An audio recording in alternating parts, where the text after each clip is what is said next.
আপনার বুথে কি কাজ হবে প্রধান ঠিক করে দেবে না, উপপ্রধান ঠিক করে দেবে না, পঞ্চায়েতের মেম্বার ঠিক করে দেবে না, মানুষ ঠিক করে দেবে। আপনার বুথের কাজ আপনারা ঠিক করে দেবেন। কোথায় পানীয় জলের সমস্যা আছে, কোথায় কল বসাতে হবে, কোথায় ঢালাই রাস্তা করতে হবে, কত দূর পর্যন্ত ঢালাই রাস্তা করতে হবে, কোনো পঞ্চায়েতের প্রধান উপপ্রধান পঞ্চায়েতের মেম্বার করবে না।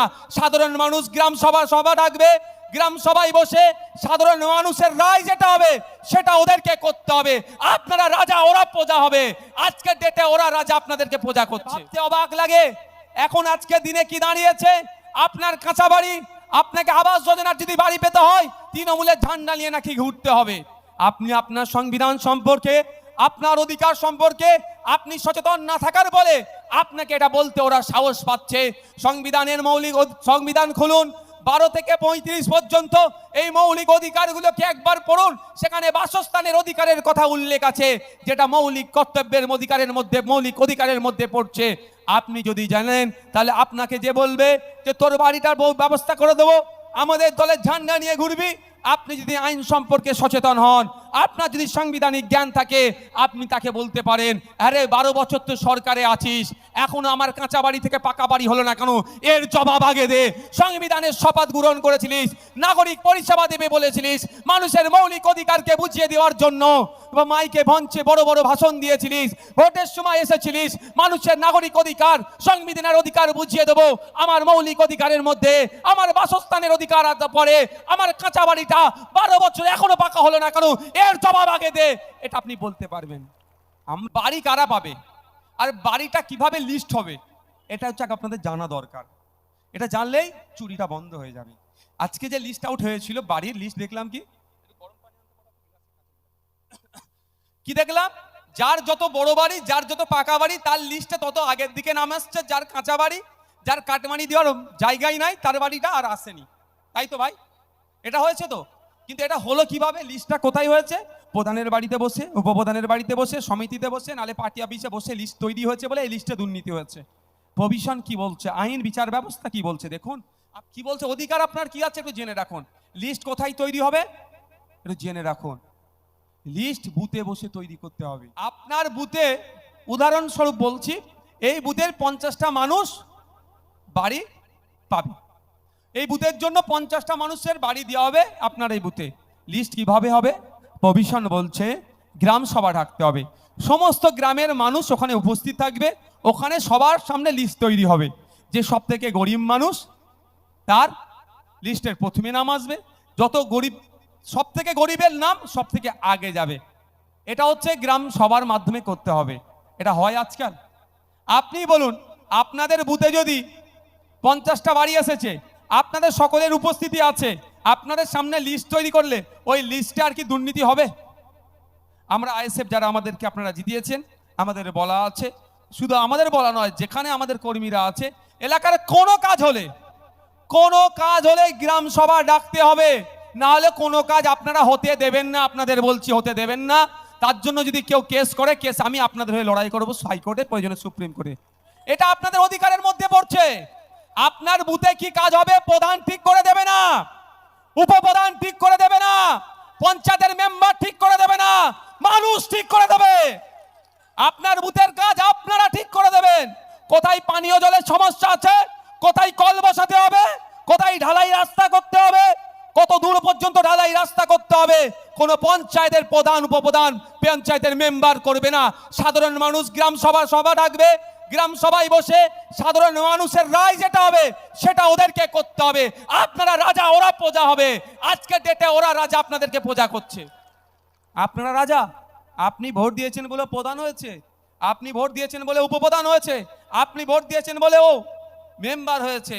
সুতরাং আপনি যেটা বলবেন, যে কাজ হবে আপনারা বলবেন, সেটা ওদেরকে করতে হবে। তাই বন্ধুগণ, আমরা যেমন রক্তদান শিবির করে সমাজের মানুষের কাছে বার্তা দেওয়ার চেষ্টা করছি, ওইকে কথা বলছি, ঠিক একইভাবে এই ক্লাব কর্তৃপক্ষ যারা আছেন তাদের কাছে অনুরোধ করব, আসুন এগিয়ে আসি, মানুষকে সংবিধান পাঠের প্রতি উৎসাহিত করি।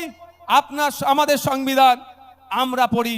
আমি আশা করব আগামী দিনে আমাদের চাপাতলা অঞ্চল কমিটিকে এবং গাংনিয়া ঐক্যতন সংঘের যৌথ সহযোগিতাতে এমনও প্রোগ্রাম হবে, নো ইওর কনস্টিটিউশন প্রোগ্রাম, জানো তোমার সংবিধানকে। এই ধরনের প্রোগ্রাম হবে যেখানে মানুষকে ডাকা হবে, মহিলা পুরুষ নির্বিশেষে আসবে, যার ধর্ম বর্ণ নির্বিশেষে আসবে, মানুষকে তার অধিকার সম্পর্কে সচেতন করা হবে। আজকে ভাবতে অবাক লাগে, এখন আজকে দিনে কি দাঁড়িয়েছে, আপনার কাঁচা বাড়ি, আপনাকে আবাস যোজনার যদি বাড়ি পেতে হয় তৃণমূলের ঝান্ডা নিয়ে নাকি ঘুরতে হবে। আপনি আপনার সংবিধান সম্পর্কে, আপনার অধিকার সম্পর্কে আপনি সচেতন না থাকার বলে আপনাকে এটা বলতে ওরা সাহস পাচ্ছে। সংবিধানের সংবিধান খুলুন, 12 থেকে 35 পর্যন্ত এই মৌলিক অধিকারগুলোকে একবার পড়ুন, সেখানে বাসস্থানের অধিকারের কথা উল্লেখ আছে, যেটা মৌলিক কর্তব্যের মৌলিক অধিকারের মধ্যে পড়ছে। আপনি যদি জানেন তাহলে আপনাকে যে বলবে যে তোর বাড়িটার ব্যবস্থা করে দেবো, আমাদের দলের ঝান্ডা নিয়ে ঘুরবি, আপনি যদি আইন সম্পর্কে সচেতন হন, আপনার যদি সাংবিধানিক জ্ঞান থাকে, আপনি তাকে বলতে পারেন, আরে 12 বছর তো সরকারে আছিস, এখনো আমার কাঁচা বাড়ি থেকে পাকা বাড়ি হলো না কেন, এর জবাব আগে দে। সংবিধানের শপথ গ্রহণ করেছিলিস, নাগরিক পরিষেবা দেবে বলেছিলিস, মানুষের মৌলিক অধিকারকে বুঝিয়ে দেওয়ার জন্য মাইকে মঞ্চে বড় বড় ভাষণ দিয়েছিলিস, ভোটের সময় এসেছিলিস, মানুষের নাগরিক অধিকার, সংবিধানের অধিকার বুঝিয়ে দেবো, আমার মৌলিক অধিকারের মধ্যে আমার বাসস্থানের অধিকার পড়ে, আমার কাঁচা বাড়িটা 12 বছর এখনো পাকা হলো না কেন, এর জবাব আগে দে, এটা আপনি বলতে পারবেন।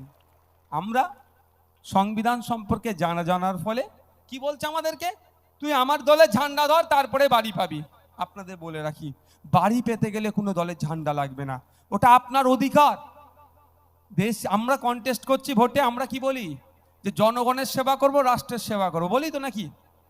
তো জনগণের সেবা করব বলে প্রমিস করছি, সংবিধানের শপথ গ্রহণ করছি, সংবিধান জনগণের সেবা করব, তাহলে জনগণের সেবার মধ্যে পরে তো একটা বাড়ি, তার কাঁচা বাড়ি, তাকে পাকা বাড়ি করে দেওয়ার ব্যাপার, দায়িত্ব তো বরঞ্চ আমার। আমি 12 বছর কেন দিতে পারিনি আপনি আমাকে প্রশ্ন করুন। উল্টে আপনাকে এরা কি বলছে, ব্ল্যাকমেল করছে, যদি আমার সাথে না যাস তুই বাড়ি পাবি না। আপনাদের জানিয়ে রাখি, দেখুন আমি এই রক্তদান শিবির যেহেতু ক্লাবের সাথে জুড়ে আছে, আমি আইএসএফ এ আমার নিজস্ব পলিটিক্যাল এজেন্ডার কথা বলবো না, যদিও চাপাতলা অঞ্চল কমিটি সহযোগিতা করছে। আমি আপনাদের রাইটসের কথা বলছি, এতে অসুবিধা হচ্ছে না তো কারো? হ্যাঁ, কটা বাজে? আমি আপনাদের অধিকারের কথা বলছি, কারো অসুবিধা হচ্ছে? অধিকারের কথা শুনেন, চোর ডাকাত আর নতুন করে বলতে হবে কে? হ্যাঁ, কে চাকরি চুরি করে দেয় নতুন করে বলতে হবে? কয়লা চোরের নাম নতুন করে আর বলতে লাগবে না। আমি আপনাদের বলি, আপনাদের যেটা চুরি হচ্ছে আপনারা দেখুন। আমি আপনাদের কয়েকটা কথা বলবো। বাড়ি কারা পাবে আর বাড়িটা কিভাবে লিস্ট হবে, এটা হচ্ছে আপনাদের জানা দরকার। এটা জানলেই চুরিটা বন্ধ হয়ে যাবে। আজকে যে লিস্ট আউট হয়েছিল বাড়ির লিস্ট, দেখলাম কি দেখলাম, যার যত বড় বাড়ি, যার যত পাকা বাড়ি, তার লিস্টে তত আগের দিকে নাম আসছে, যার কাঁচা বাড়ি, যার কাটমানি দেওয়ার জায়গাই নাই, তার বাড়িটা আর আসেনি। তাই তো ভাই, এটা হয়েছে তো। কিন্তু এটা হলো কিভাবে, লিস্টটা কোথায় হয়েছে? প্রধানের বাড়িতে বসে, উপপ্রধানের বাড়িতে বসে, সমিতিতে বসে, নালে পার্টি অফিসে বসে লিস্ট তৈরি হয়েছে বলে এই লিস্টে দুর্নীতি হয়েছে। প্রভিশন কি বলছে, আইন বিচার ব্যবস্থা কি বলছে দেখুন, আপনার অধিকার কি বলছে, গ্রাম সভা তো না, গ্রাম সংসদ গুলিয়ে ফেলি, কি বলছে অধিকার আপনার কি আছে একটু জেনে রাখুন। লিস্ট কোথায় তৈরি হবে একটু জেনে রাখুন, লিস্ট বুথে বসে তৈরি করতে হবে। কোথায় হবে লিস্ট? কেন পঞ্চায়েত, কি কারণে পঞ্চায়েত ভোটের সময় নমিনেশন কেন্দ্রগুলো উন্নয়ন বাহিনী দিয়ে আটকে রেখেছিল বলুন তো? উন্নয়ন বাহিনী নমিনেশন কেন্দ্রগুলোকে আটকে রাখেনি, গণনা কেন্দ্রগুলোকে কেন আটকে রেখেছিল? জানে মানুষ যদি ভোটদানের সুযোগ পায় ওদেরকে সম্পূর্ণভাবে পরাজিত করবে, সেই জন্য সেই ভয়ে কি করেছে ওরা আটকে রেখেছিল। যেটা বলছিলাম, আপনার বুথে উদাহরণস্বরূপ বলছি, এই বুথের 50টা মানুষ বাড়ি পাবে, এই বুথের জন্য 50টা মানুষের বাড়ি দেওয়া হবে আপনার এই বুথে। লিস্ট কিভাবে হবে? প্রভিশন বলছে গ্রাম সভা ডাকতে হবে, সমস্ত গ্রামের মানুষ ওখানে উপস্থিত থাকবে, ওখানে সবার সামনে লিস্ট তৈরি হবে, যে সব থেকে গরিব মানুষ তার লিস্টের প্রথমে নাম আসবে, যত গরিব, সব থেকে গরিবের নাম সব থেকে আগে যাবে।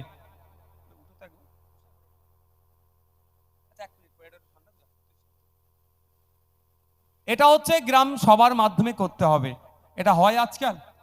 আপনি বলুন, আপনাদের বুথে যদি 50টা বাড়ি এসেছে, আপনাদের সকলের উপস্থিতি আছে, আপনাদের সামনে লিস্ট তৈরি করলে ওই লিস্টে আর কি দুর্নীতি হবে? আমরা আইএসএফ যারা আমাদেরকে আপনারা জিতিয়েছেন, আমাদের বলা আছে, শুধু আমাদের বলা নয়, যেখানে আমাদের কর্মীরা আছে, এলাকার কোনো কাজ হলে গ্রাম সভা ডাকতে হবে, না হলে কোনো কাজ আপনারা হতে দেবেন না। আপনাদের বলছি হতে দেবেন না। তার জন্য যদি কেউ কেস করে, কেস আমি আপনাদের হয়ে লড়াই করবো হাইকোর্টে, প্রয়োজনে সুপ্রিম কোর্টে। এটা আপনাদের অধিকারের মধ্যে পড়ছে। আপনার বুথে কি কাজ হবে প্রধান ঠিক করে দেবে না, উপপ্রধান ঠিক করে দেবে না, পঞ্চায়েতের মেম্বার ঠিক করে দেবে না, মানুষ ঠিক করে দেবে। আপনার বুথের কাজ আপনারা ঠিক করে দেবেন। কোথায় পানীয় জলের সমস্যা আছে, কোথায় কল বসাতে হবে, কোথায় ঢালাই রাস্তা করতে হবে, কত দূর পর্যন্ত ঢালাই রাস্তা করতে হবে, কোনো পঞ্চায়েতের প্রধান উপপ্রধান পঞ্চায়েতের মেম্বার করবে না। সাধারণ মানুষ গ্রাম সভা ডাকবে, গ্রাম সভায় বসে সাধারণ মানুষের রায় যেটা হবে সেটা ওদেরকে করতে হবে। আপনারা রাজা, ওরা প্রজা হবে। আজকের ডেটে ওরা রাজা, আপনাদেরকে প্রজা করছে। আপনারা রাজা, আপনি ভোট দিয়েছেন বলে প্রধান হয়েছে, আপনি ভোট দিয়েছেন বলে উপপ্রধান হয়েছে, আপনি ভোট দিয়েছেন বলে ও মেম্বার হয়েছে। সুতরাং আপনি যেটা বলবেন, যে কাজ হবে আপনারা বলবেন, সেটা ওদেরকে করতে হবে। আজকে হচ্ছে না কেন? হচ্ছে না কেন? আমি সচেতন নাই, আমি আপনার অধিকার সম্পর্কে জানি না। এর ফলে কি হচ্ছে জানতে পারছি না।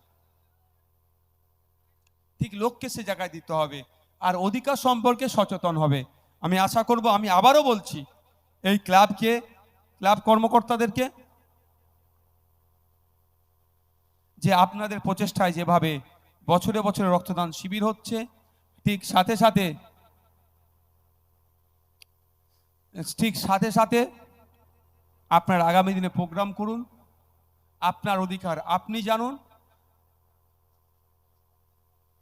আর গ্রাম সংসদটা শুধুমাত্র বিরোধীদের জন্য নয়, সমস্ত এলাকার মানুষের জন্য। যে যার এলাকায় যাবেন,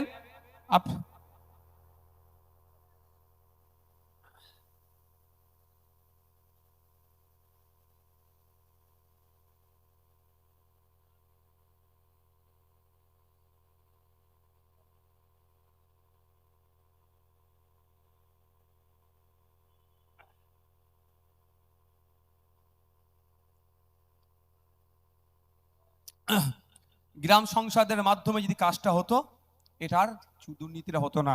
তো গ্রাম সভার মাধ্যমে আশা করছি হবে আগামী দিনে। আপনারা আওয়াজ তুলবেন। আপনাদের এখানে আমি একটা উদাহরণের জন্য বলছি। আমি মন্ত্রীকে প্রশ্ন করেছিলাম, আইএসএফ এর ওপরে এদের এত রাগ কেন জানেন?